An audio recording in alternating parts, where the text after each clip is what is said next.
What does a demoted officer who finds himself in a time loop do to escape his situation and save the world while doing so?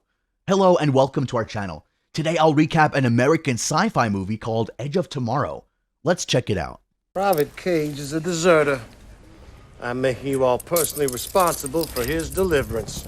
The movie opens with newsmen reporting the invasion of major parts of Europe by aliens called mimics who crashed with a meteorite. They are a fierce and tough enemy to beat. To fight them, the military builds a unique kind of hardware designed as an exoskeleton for the soldiers. Although the mimics eliminate great numbers of soldiers, the military, through the brilliance of one of its special forces soldiers, Sergeant Rita, helps to secure a major victory at Verdun, a French city, after eliminating hundreds of the mimics. She becomes a hero in the face of victory, hope, and encouragement. One of the media personnel publicizing the victory at Verdun is an American military major, Bill Cage. One day, he is flown to London to see the commander of the Western Allied, General Brigham. While Cage assumes that the general is interested in some personal media-related matters, the general shocks him when he informs him that he would be joining the Allied forces in their military operation in France to cover the event. Cage, however, has no combat experience and doesn't want to go on this mission. He employs his media skill in blackmailing the general to back down. As he leaves his superior's office, Brigham orders his arrest. Pretty-faced Cage is shocked and tries to escape, but he is shot with a taser gun. The next day, he wakes up at Heathrow Airport, which is now a military base. A sergeant roughly pushes combat boots on him, calling him a maggot. The master sergeant, Farrell, also approaches him for what is supposed to be a proper introduction.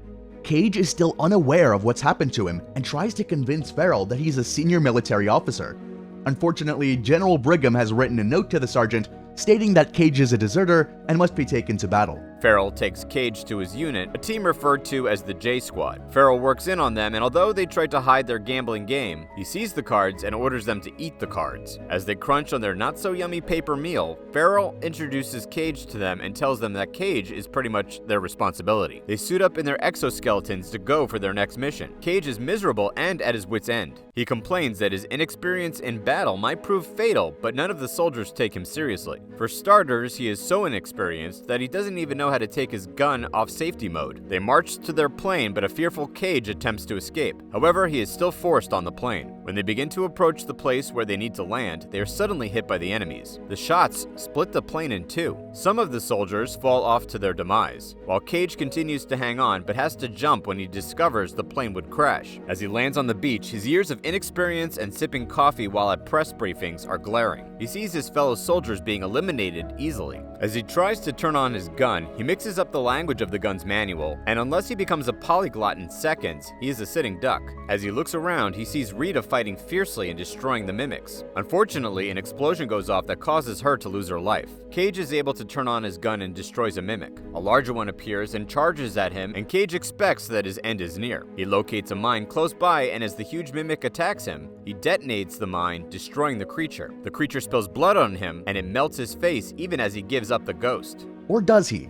Because almost immediately, he wakes up on the same luggage that he found himself on after Brigham sent him to the battlefront. Cage is surprised and watches as the day plays out just like the previous day. This time, however, he saves Rita from the explosion responsible for her demise in the previous encounter. Unfortunately, he injures himself and Rita takes his battery and arms instead of helping him. All is fair in love and war, they say. This is definitely war, but there is no love anywhere close by. In his wounded state, the mimics come for him and of course eliminate him. He wakes up again on the luggage bags and the day begins to repeat itself again. This time he tries to tell Farrell what he knows about the operation, but no one believes him. As he insists on trying to get them to believe him, he is duct taped on the plane. As usual, he is eliminated in the battle, but keeps returning. In one of the encounters, he saves Rita, and now she knows that he is trapped in a time loop. She tells him to look for her whenever he wakes up. Shortly after that, they are both bombed. As he wakes up this time, he stays calm but manages to escape. After rolling under a moving car and getting away, he finds Rita and tells her what has been happening. For the first time, someone doesn't think he's crazy. She tells Cage that the same thing happening to him also happened to her before she lost the ability. It turns out that when he blew up the mimic with a mine, the blood of the mimic got into his body and gave him the same ability as the mimic known as the Alpha to reset time. Rita takes Cage to Dr. Carter, a brilliant military scientist. Carter explains explains how the mimics function. He tells them that the Alpha can reset time, and this gives it the advantage to defeat any of its enemies. There is also another hidden powerful mimic referred to as Omega. This is the one that controls a huge operation of the mimics. Carter has created a device that can locate the hidden Omega if planted on the Alpha. Since Cage now has some of the mimic's abilities, he is in the best position to learn how to defeat the aliens. Rita decides to train him.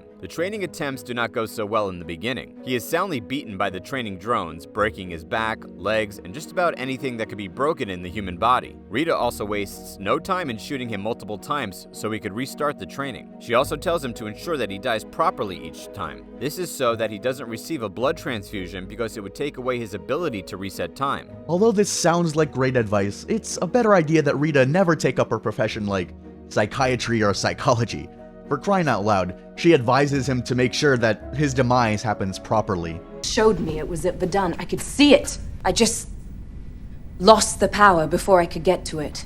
After his training intensifies, his shared connection with the Alpha Mimic causes him to begin to have visions that possibly point to the location of the Omega. They do their best to fight and stay alive long enough to get off the beach, where they usually land, but Rita is always eliminated. Cage becomes frustrated and escapes to London to end the loop, but again, the Mimics attack him in London and send him back to where it all began. With time, Cage gets better at his training and the actual war and becomes good at beating the drones. In one of his loops, they finally get off the beach and drive off in a truck. When a mimic hidden in the trailer of the car comes out, Cage eliminates it. After running out of gas, they stop at a farmhouse. The battery in Cage's suit also runs out, so he takes it off. They find a helicopter, but when Rita tries to fly it, she doesn't find the key. Unknown to her, Cage is hiding the keys as he knows that the moment she attempts to fly the plane, she wouldn't survive. Rita, however, refuses to listen to Cage when he explains to her. She takes the key from him to fly the helicopter. Unfortunately, they are attacked and they both lose their lives. As Cage wakes up, he decides to go alone to the location in Germany that he saw in his vision. He believes the Omega is here. He manages to get there, but he is attacked by the mimics. Strange thing is, they are not interested in taking his life, but want to bleed him out. He understands why they want this to happen and instead drowns himself. When he returns to Carter and Rita, he informs them that the visions are deceitful. Only Carter's device can point out the exact location of the Omega. Carter tells them that the device with him is incomplete and that Brigham has some of the critical components with him. They visit the general, and after a lot of explaining, he gives them the remaining part of the device. As Cage stabs the device into his leg, he fuses with the mind of the mimics and sees the exact location of the Omega. Their car is, however, attacked by someone in an exoskeleton. Cage ends up in the hospital, and as he wakes up, he sees that he has been transfused with regular human blood. This neutralizes the effect of the blue blood. Be careful this time, Time Jumper. This is no coming back for you if you lose your life this time. Rita comes to see him and, as usual, tries to stab him so he can reset their time, but Cage quickly tells her that the loop has been broken. They eventually escape from the hospital. Cage gets the J Squad to join them on the mission to destroy the Omega. As they fly, the mimics attack them and eliminate all of them aside from Rita and Cage. Before they get to the Omega, an Alpha appears and Rita sacrifices herself, allowing Cage to go after the Omega. As he swims towards it, the Alpha pursues and stabs him, but he drops a belt of grenades into the Omega, blowing it up. All of the mimics are destroyed immediately. As Cage prepares for a peaceful demise, the blood of the Alpha mingles with him again and he wakes up in the same helicopter, taking him to London. On the news, he discovers that all the mimics have been destroyed following strange explosions in the city. Cage finds the J Squad still alive, as well as Rita. This film gives you amazing action along with a clever plot full of twists and turns. It's completely different from the other alien invasion films. This movie teaches us that inexperience is not a sufficient reason to fail. If you apply yourself over and over again to anything, you can triumph no matter how many times you initially fail. It also shows the problems we can get into when we don't get off our high horses. It's possible that Cage might have had a replacement if he didn't attempt to intimidate or blackmail General Brigham. For what it's worth, however, he found his place in destiny and played his role in saving the Earth. Please subscribe to our channel to be notified when we upload. Also, don't forget to suggest movies that you want us to recap in the future in the comments down below.